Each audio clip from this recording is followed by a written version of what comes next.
Okay, college algebra. Just want to kind of review dividing polynomials because this is a skill we're going to be able to need. And just to give you a bigger picture, if you have something like, say, x cubed minus 2x squared plus x minus 1, the question is, what would that graph look like? And, where does it cross the x-axis? Those are really big questions that we want to be able to figure out. And in order to figure that out, what we do is we're going to have to be able to use a skill of dividing polynomials.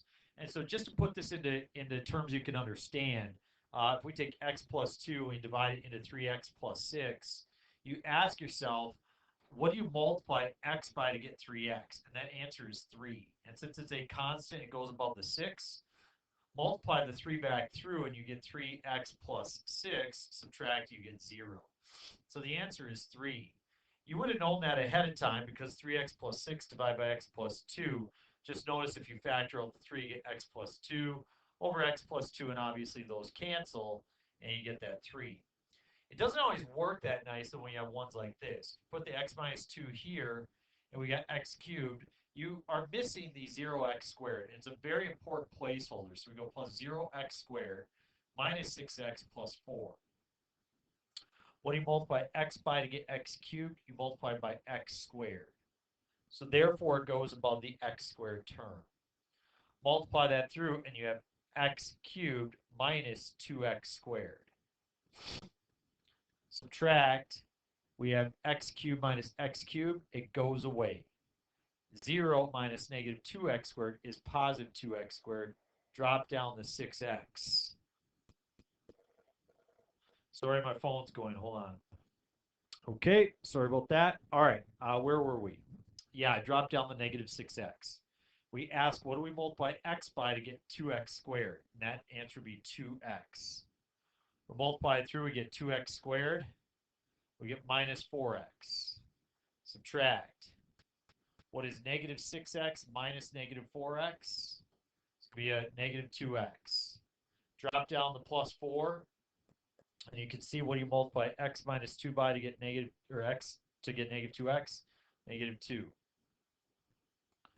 So I'll give you negative 2x and a plus 4. Subtract, you get 0. So it divides evenly. So this is your result. So dividing polynomials, there's that long way. We're not going to go through all these. We just don't have time. But then there's the quick way, which is synthetic division. And we're just going to roll through on these really quick. But what you can do is, here's how I set it up. I look at what I'm dividing by, which is x minus 1. And the solution, or the root, or 0 to x minus 1 is 1. And then I list my coefficients. 1, negative 4, 2, and 1. This is where I put my remainder. I drop this 1 down here. Okay? So that's an arrow. Then I multiply. 1 times 1 is 1. And I add. 1 times negative 3 is negative 3. I add. 1 times negative 1 is negative 1. And that adds to 0. So this is my constant. That's my x. That's my x squared. So I have 1x squared minus 3x minus 1. That's the result when I divide. I try another one. I put negative 5 because that's the solution. Drop my box. I've got a negative 1, a positive 1, a 0, and a 6. Don't forget that 0, okay? Oops, sorry. That 0 in the middle, that's your remainder. Okay, I drop the negative 1 and I multiply. Negative 5 times negative 1 is 5. I add and I get 6. Negative 5 times 6 is negative 30. I add and I get negative 30. Negative 5 times negative 30 is 150. Add, I get 156. 156 is the remainder, so it doesn't divide evenly. So the result would be negative x squared plus 6x minus 30, and then it's plus 156 over whatever your divisor was, x plus 5. That's how you actually write the result, okay? So now that you got a basis for being able to use synthetic division and long division, let's see how we're going to use it. We're going to use it for something called the rational roots theorem. It says let p of x be a polynomial of this form. That just means it's a polynomial of descending form. I'm going to use an example here. Suppose we have, say, 6x well, minus 5 times 2x plus 3. Okay, if I were to multiply that out, I get a 12x squared, get negative 10x and positive 18x. That'll make negative or positive 8x. I get minus 15.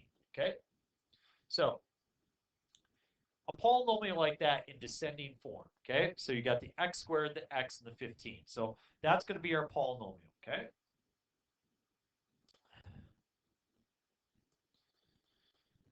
Where a sub n, your lead factor, has factors of q. So what that means is if you look at this 12 here, it has factors of 1 and 12, 2 and 6, 3 and 4. So, 1, 2, 3, 4, 6, and 12, those are my q's, okay? We're going to call those q's. And a sub 0, the last term, has factors of p. So we're going to look here at our example and say 15. Well, that has factors of 1 and 15 and 3 and 5. So therefore, 1, 3, 5, and 15, those are our p's. Okay, got p's and q's. So if you have a polynomial of this kind of form, descending with lead coefficient and n term of a constant, if p of x has any roots that are rational, meaning any solutions that are rational. Irrational means written as a fraction. So like 1 would be rational, 8 would be rational, negative 3/5 is rational. Okay, 0 is rational, 9 over 17 is rational. If there's any roots that are rational, they are of the form plus or minus p divided by q. What the heck does that mean? That means if this thing has solutions, it would be one of these guys divided by one of these guys. Now, if you remember, we started out with 6x and 5, and then we had a 2x and we had a 3. Okay, it was a plus 3 and it was minus that. That's how we had it. So that meant that the factors were, or the solutions were 5, 6, and negative 3/2.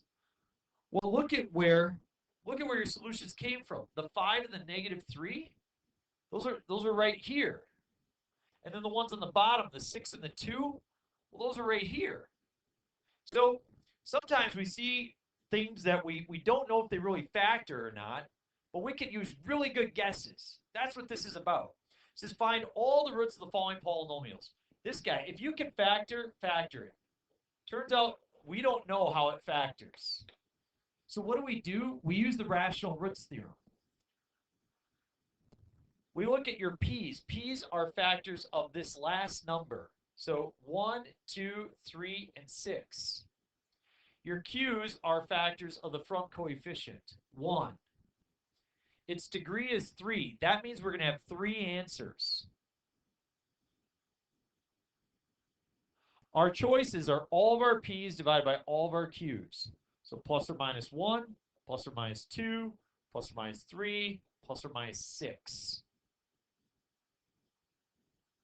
So we don't know for sure which is a factor or what's a solution, but we could guess. Now some of you guys are like, well, that's a lot of guesses. That's like 8 things. Yeah, it's 8. From negative infinity to infinity, we've narrowed it down to 8. That's pretty good, folks, okay? Narrowed it down to 8, okay? There's a lot of numbers in the world. We've narrowed it down to 8. So I'm gonna try 1. Let's see if 1 works. If I plug 1 in, I get 1 minus 7 minus 6. That gives me negative 12. So that doesn't work. So 1 is not an option. Try 2. 2 cubed is 8. Minus 14. Minus 6. That's still negative 12. That doesn't work. Let's try negative 1. Negative 1 cubed is negative 1. Negative 7 times negative 1 is positive 7. Minus 6. That gives me 0. -1 works. Because -1 works, that means x plus 1 divides evenly into this polynomial. So we take that -1 and we run it through synthetic division.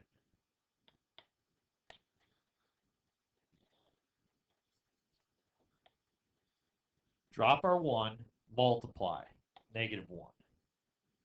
Add, -1. Multiply, 1. Add, -6. Multiply, 6. Add, 0. Here's what we've actually learned, folks, which is really cool. It turns out that this thing that we started with, it does factor. It factors to x plus 1, which we saw divided evenly, times x squared minus x minus 6. Now, if we just factor that a little bit further, x plus 1 times x minus 3 times x plus 2, you can see that we have now discovered how it factors completely. That means our solutions are none other than -1, -2, and +3. And if you look up above at our choices, sure enough, +3, -2, -1, there they are. They're all rational. They're sitting right there. The next one, the degree is 3. P's are factors of this last number, 1, 2, and 4. Q's are factors of the front coefficient, 1. So your choices are all your P's divided by all your Q's, plus or minus 1, plus or minus 2, plus or minus 4. I'd like to factor this, but I don't know how that factors. So I'm going to make a guess. I'm going to try 1 as a solution. Does that work out? Yes, it does. 1 works. That means x minus 1 divides evenly. If x minus 1 divides evenly, then I could take 1 and divide it in using synthetic division. Drop the 1, multiply. Add, multiply. Add, multiply, 0. So that thing actually factors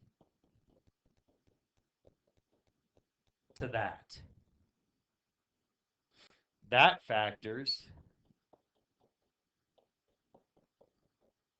to that, which means that your solutions are 1, -2, and -2. I'm going to list that twice so that we see that it matches with the degree of the equation. 3 solutions, degree of 3. So just remember, a little while ago, if I told you to graph that, you would have said, I don't know what I'm doing. And now it's easy. We have a double root at -2, a single root at +1. Look at how quickly we sketched that graph. I think that's pretty impressive. We're not going to do example 4, but we are going to do example 3. In this case, the degree is 3. P's are +1 and 3. Q's are +2 and 1. My choices are each of my P's divided by each of my Q's. 1 divided by 2 is 1/2. 1 divided by 1 is 1. 3 divided by 2 is 3/2. And 3 divided by 1 is 3. Remember to do plus and minus. Now, sometimes you can be smart about guesses. I'm going to try to be smart here. But what I notice is that there's all plus signs. Everything is positive all the way through. So if I plug in a positive, I'm going to get a positive plus a positive plus a positive plus a positive. There's no way I'm going to get 0. So just by looking at it, and we're going to talk more about good guesses later on, but you don't want to guess any positives. Trust me, you're not going to come up with 0. So let's try a negative. Let's try -1. plug -1 in, you'll get a -2. You square -1, it's a +1, times 9 is 9, minus 10 plus 3. Oh, notice we got a -12 and a +12. Those will cancel and make 0. So that means -1 works. So x plus 1 is a factor. If x plus 1 is a factor, go ahead and divide it into the polynomial using your synthetic division. Drop the 2, multiply, add, multiply, add, multiply, add. So this thing, it doesn't look like it factors. We don't know how it factors. The rational roots theorem is actually a kind of guessing way to see how things factor. It's pretty ingenious. Sometimes people don't like that we're using guesses, but making educated guesses is very mathematical, and it's okay to do. Does this factor? Sure, factors to that. So therefore, look at my solutions. I have solutions of -1, -1/2, and -3. To check and verify my answer, I want to make sure I have 3 solutions. I do. I want to make sure that they're listed as my choices. -1, -1/2, and -3. As it has 3 rational solutions, they are all part of the choices. You can flip it over to here. We're going to do one more. I know that this looks rather large and daunting, but it's the way it is. Just realize that up until now, we would struggle to solve it. It's degree 4. The p's are factors of 48. So we have 1, 2, 3, 4. Can you think of them? 6 and 8, 12, 16, 24, and 48. Fortunately for us, the q's are just 1. So the choices are plus or minus 1, plus or minus 2, plus or minus 3, plus or minus 4, plus or minus 6, plus or minus 8, plus or minus 12, plus or minus 16, plus or minus 24, and plus or minus 48. That's a lot of choices. Try plugging in something. I always like to start with 1. 1 plus 7 plus 8 minus 28 minus 48. That doesn't look too good. It looks like those negatives are going to way outweigh the positives. Some of you are gasping right now, and you're trying to think, Mr. Gens told us this next test we won't be able to use a calculator. That's correct. Now you're freaking out because you're like, I can't do basic math. I'm going to show you a way to cheat the system. What do you want to plug in? You want to try plugging in, I don't know, -2? I'll show you an easy way to do it. Instead of actually plugging in, do what we call synthetic substitution. I'll just drop it in here. If I get a remainder of 0, I know that it's a divisor. If I don't, then I got to try something else. 1, -2. 5, -10. -2, 4. -24, 48, 0. What does that tell us? Remainder of 0, this is the remainder theorem. If you were to take this number and plug it in, you would come out with whatever the remainder is. Okay? So instead of actually plugging it in and evaluating it, you can use synthetic substitution and use the remainder. It's the same thing. It's kind of cool. That means x plus 2 divides evenly. I get x cubed plus 5x squared minus 2 minus 24. What? 2x minus 24. Now, since it's a third degree and I don't know how it factors, I got to try again. And guess what? I'm going to try -2 again. It worked once. Maybe it's a double root.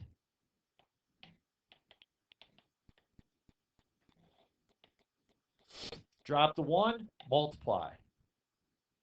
Add. Multiply. Add.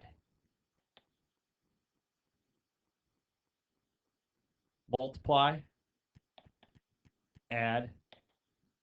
Didn't work. It's all right. Try something else. Try, say, I don't know, 3.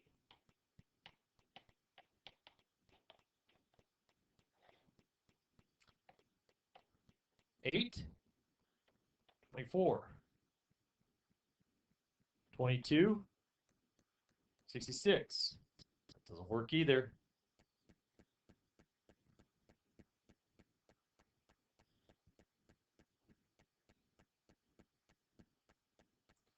Try negative, boy, I feel like I messed up here. Yeah, just had to keep trying. Tried -3, and I get, from here, I get a positive, or -8. Multiply, I get positive 24, and I get 0. So, it looks like x minus 3 works, so that means x plus 3 is a factor. So I got factors of x plus 3 and x plus 2. It looks like the result is x squared plus 2x minus 8. I know that factors. I've got my x plus 3, got my x plus 2. And it looks like I'm going to have x plus 4. I'm going to have an x minus 2. Boy, I never tried 2, huh? Well, maybe I should have. Oh well. It means your solutions are -3, -2, -4, and 2. 4 solutions matches with your degree. They're all your choices as well. And you can easily sketch that graph. So, there you go, folks. Go ahead, try those problems, and we'll see you in class soon.